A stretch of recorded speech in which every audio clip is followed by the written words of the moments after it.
Ayu Ting Ting beberkan penyakit yang diderita Ayah Ojak pasca operasi beberapa hari lalu. Melalui kanal YouTube-nya, Ayu Ting Ting mengungkapkan penyakit yang dialami Ayah Ojak. Ayah Ojak sudah merencanakan operasi tersebut sebelum mereka menjalankan ibadah umroh. Namun, Ayah Ojak hanya melakukan operasi kecil untuk meminimalisir kesehatan tubuhnya menjadi turun. Ayah melakukan operasi itu pada Kamis, 30/6, jam setengah 5 sore. Ujar Ayu Ting Ting dikutip sripoku.com dari YouTube Kiss You TV, Senin, tanggal 4 Juli tahun 2022.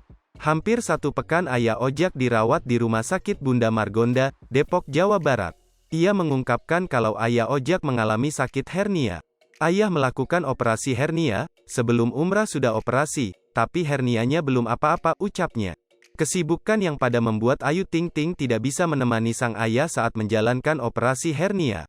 Penyakit hernia yang diderita Ayah Ojak lebih dikenal dengan nama turun berok. Hernia ini terjadi ketika organ dalam tubuh menekan dan keluar melalui jaringan otot atau jaringan ikat yang lemah.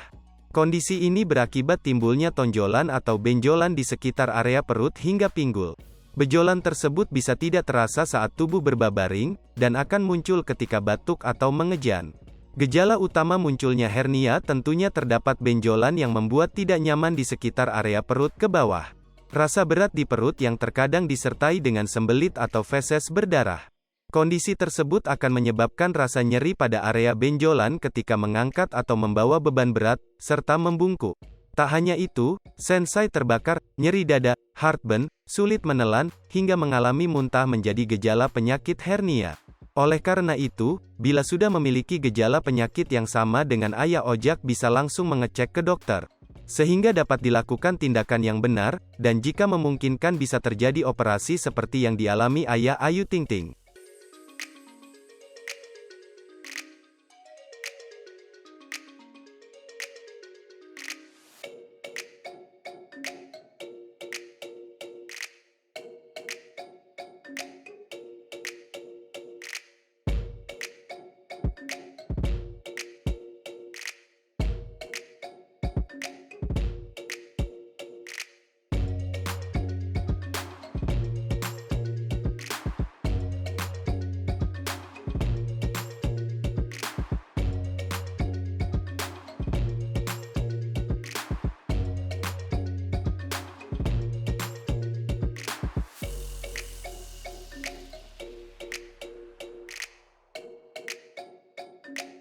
Hai pemirsa Sripoku TV, jangan lupa komen, like, dan subscribe, serta tonton terus berita-berita terupdate lainnya ya.